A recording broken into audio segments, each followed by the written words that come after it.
Hoy en Memorias de Pez vamos a hablar de una de las guerras que marcaron el final del siglo XX, la primera guerra televisada en directo de la historia y en la que se pudieron ver perfectamente las operaciones de una misión llevada a cabo por una coalición de 34 países liderada por Estados Unidos y que contaba con el beneplácito de la ONU. Hoy en Memorias de Pez, la Guerra del Golfo.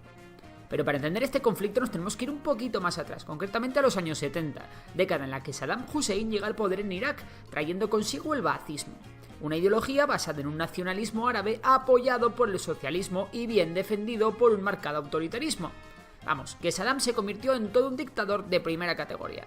La economía de Irak llevaba tiempo creciendo a buen ritmo, gracias a los riquísimos yacimientos de petróleo que guarda en su territorio. En 1980 Irak exigió a Irán la región del río Shatt al-Arab, una antigua reclamación iraquí que tenía como trasfondo la rivalidad regional entre los pueblos persa y árabe. El caso es que Irán no aceptó e Irak invadió Irán, empezando una guerra que dejó al menos 1 millón de muertos y que no sirvió para nada, ya que finalmente las fronteras no se movieron ni un poquito. Sin embargo, la guerra dejó en ambos países una crisis económica, social y política brutal. Por ello, Saddam Hussein se fijó en sus vecinos del sur, un pequeño estado llamado Kuwait, y cuya economía se basaba casi totalmente en la producción de petróleo. El caso es que Saddam Hussein invadió Kuwait en 1990 por los siguientes motivos. 1. Irak necesitaba más ingresos procedentes del petróleo para pagar su deuda, que había crecido muchísimo a raíz de la guerra con Irán. Kuwait por entonces producía una barbaridad de petróleo, lo que contribuía a que el precio del petróleo fuese bajo, algo que a Irak no le interesaba para nada. 2. Saddam no solo necesitaba petróleo más caro, sino más petróleo, y acusó a Kuwait de robar petróleo del nacimiento de Rumailak, que se encontraba bajo ambos territorios. 3. Además, Irak necesitaba acceder al Golfo Pérsico desde su puerto de Qasr, lo que implicaba ocupar las islas kuwaitíes de Bubiyan y Warba. De esta forma, Irak se aseguraba que Kuwait no pudiese bloquear el puerto iraquí.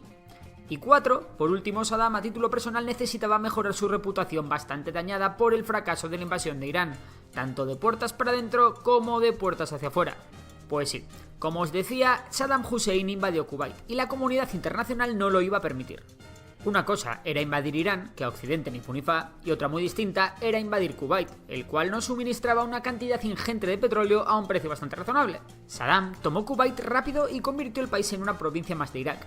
Enseguida llevó ya a su policía secreta y comenzó una terrible represión. Por ello en Kuwait surgieron diversos grupos guerrilleros que acabaron siendo un dolor de cabeza para Saddam.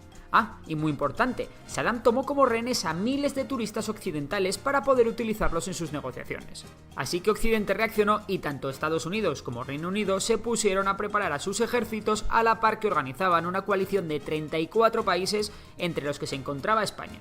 El objetivo de la coalición no era solo liberar Kuwait, sino hacer ver al resto de países de Oriente Medio que tanto Kuwait como Arabia Saudí eran aliados de Occidente y por tanto eran intocables. Saddam por su parte estaba casi solo, tan solo la Libia de Gaddafi, Jordania, Sudán y Yemen le apoyaron. Si es que hasta la Unión Soviética, Israel o el resto de la Liga Árabe estaban del lado de Kuwait.